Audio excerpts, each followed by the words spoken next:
ثمامہ بن اسال ایک نڈر جرنیل تھا، تاجور تھا، گورنر تھا۔ پکڑ کر لایا گیا، مسجد نبوی میں ستون کے ساتھ باندھ دیا گیا۔ رسول پاک صلی اللہ علیہ وآلہ وسلم تشریف لے گئے۔ دیکھا خوبصورت چہرہ، لمبا قد، توانا جسم، بھرا ہوا سینہ، اکڑی ہوئی گردن، اٹھی ہوئی نگاہیں، تمکنت، شان و شکوہ، سطوت، شہرت ہے، حکمرانی کے جتنے عیب ہیں سارے پائے جاتے ہیں۔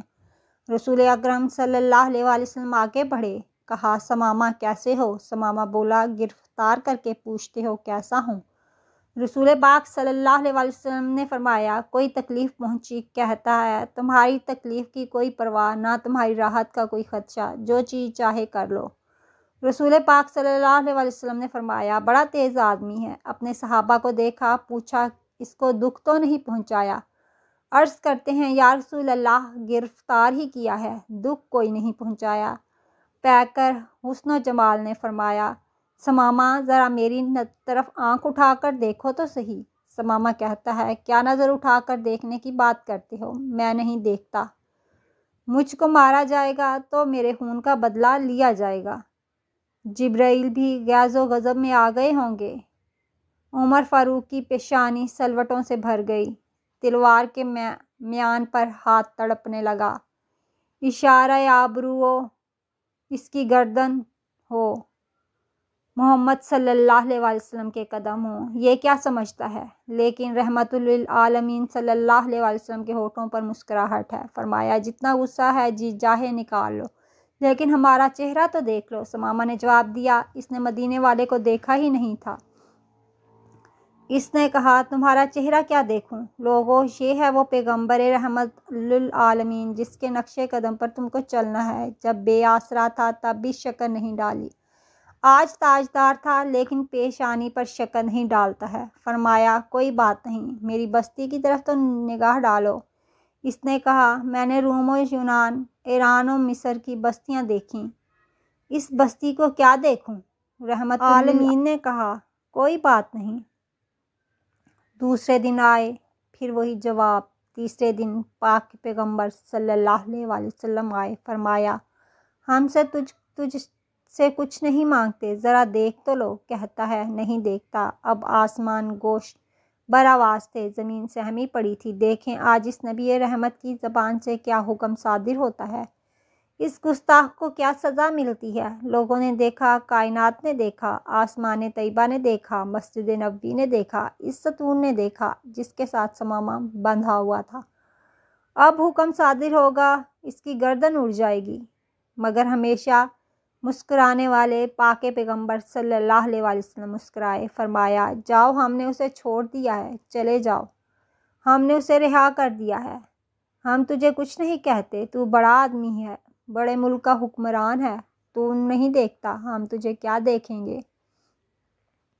جاؤ اور اپنے صحابہ کرام کو جن کی تلواریں ثمامہ کی گردن کاٹنے کے لیے بےتاب تھیں، ان کو کہا بڑا آدمی ہے، عزت کے ساتھ لے جا کر اس کو مدینہ سے رخصت کر دو۔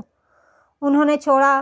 پلٹتے ہوئے اس کے دل میں خیال آیا بڑے حکمران بھی دیکھے، محکوم بھی دیکھے، جرنیل بھی دیکھے، کرنیل بھی دیکھے، صدر بھی دیکھے، کمانڈر بھی دیکھے، اتنے حوصلے والا تو کبھی نہ دیکھا۔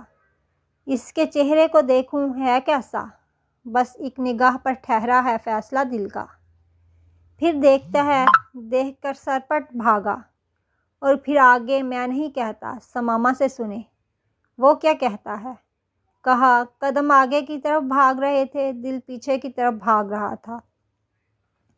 2 میل بھاگتا چلا گیا اور جتنی رفتار سے گیا تھا اس سے دگنی رفتار سے واپس پلٹ آیا۔ وہ ماہ تمام ننگی زمین پر اپنے صحابہ کے ساتھ بیٹھا ہوا تھا، اپنے یاروں کے ساتھ ننگی زمین پر بیٹھا ہوا تھا۔ صحن مسجد پر ننگے فرشوں پر آیا۔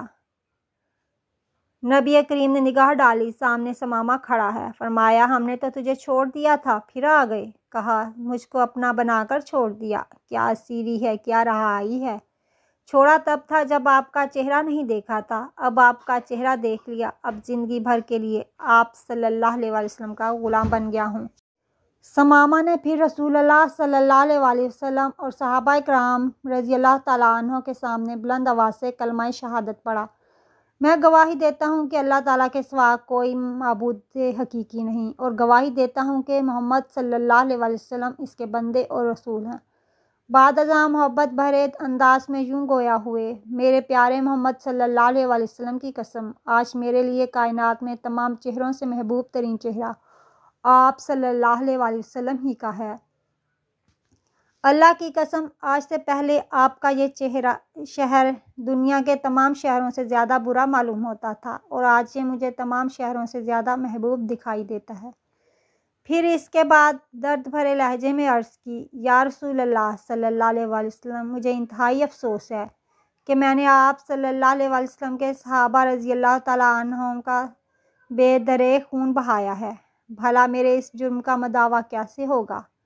یہ سن کر آپ صلی اللہ علیہ وسلم نے ارشاد فرمایا، ثمامہ گھبرائیے نہیں، اسلام پہلے سب گناہوں کو مٹا دیتا ہے، اور آپ نے اس خیر و برکت کی بشارت دی جو اللہ سبحانہ و تعالیٰ نے اسلام قبول کرنے کی بدولت اس کے نصیب میں لکھ دی۔ یہ سن کر جناب ثمامہ رضی اللہ تعالیٰ عنہ کا چہرہ خوشی سے تمتما اٹھا اور یوں کہنے لگے، اللہ کی قسم، میں نے اپنے زمانہ جاہلیت میں جس قدر مسلمانوں کو قتل کیا ہے، اس سے دگنا زیادہ مشرکین کو طے کروں گا۔ اب میری جان، میری تلوار اور جو کچھ بھی میرے پاس ہے، سب کچھ آپ کی اور آپ کے دین کی خدمت کے لیے وقف ہے۔ پھر عرض کی، یا رسول اللہ، مجھے اجازت ہو تو میں عمرہ کراؤں؟ آپ صلی اللہ علیہ وسلم نے ارشاد فرمایا، عمرہ ضرور ادا کریں، لیکن اسلامی تعلیمات کی روشنی میں، اور آپ صلی اللہ علیہ وسلم نے انہیں عمرہ ادا کرنے کا طریقہ بھی سمجھا دیا۔ حضرت ثمامہ رضی اللہ تعالیٰ عنہ اجازت ملنے کے بعد عمرہ ادا کرنے کے لیے روانہ ہو گئے۔ مکہ معظمہ پہنچ کر آپ نے بآواز بلند تلبیہ کلمات کہنے شروع کر دیے۔ ترجمہ: حاضر ہوں الہی، میں حاضر ہوں تیرا کوئی شریک نہیں، میں حاضر ہوں، سب تعریفیں اور نعمتیں تیری ہیں، اور حکومت بھی تیرا کوئی شریک نہیں۔ حضرت ثمامہ رضی اللہ تعالیٰ عنہ وہ پہلے مسلمان ہیں جو مکہ معظمہ میں بآواز بلند تلبیہ کہتے ہوئے داخل ہوئے۔ قریش نے اونچی آواز میں جب یہ کلمات سنے تو ان کے غصے کی کوئی انتہا نہ رہی۔ سب لوگ تلواریں ہاتھوں میں لیے گھروں سے باہر نکل آئے تاکہ اس شخص کو گرفتار کر سکیں جس نے مکہ میں آ کر ان کے عقائد کے خلاف بانگ دہل کلمات کہنے کی جرأت کی۔ جب قوم ثمامہ کے پاس پہنچی تو ثمامہ نے ایک بار پھر اونچی آواز میں تلبیہ کہا۔ کفار اسلحہ تان کر کھڑے ہو گئے۔ قریش میں سے ایک نوجوان نیزہ لے کر آگے بڑھا، لیکن دوسروں نے اس کے ہاتھ پکڑ لیے اور کہا، ارے تم جانتے نہیں ہو یہ کون ہے؟ یہ تو یمامہ کا بادشاہ ثمامہ بن اسال ہے۔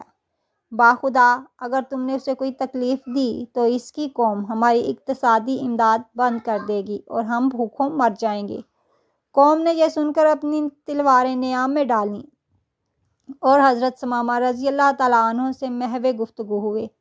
کہنے لگے، ثمامہ تجھے کیا ہوا؟ کیا تم بے دین ہو گئے ہو؟ کیا تم نے اپنے آباء و اجداد کے دین کو چھوڑ دیا؟ ثمامہ رضی اللہ تعالیٰ عنہ نے فرمایا، میں بے دین نہیں ہوا بلکہ میں نے تو عمدہ دین کو اختیار کر لیا ہے، اور فرمایا، رب کعبہ کی قسم، اب سرزمین نجد میں سے اس وقت تک تمہارے لیے گندم کا ایک دانہ نہیں آئے گا جب تک کہ تم میرے پیارے محمد صلی اللہ علیہ وسلم کی اطاعت اختیار نہ کر لو گے۔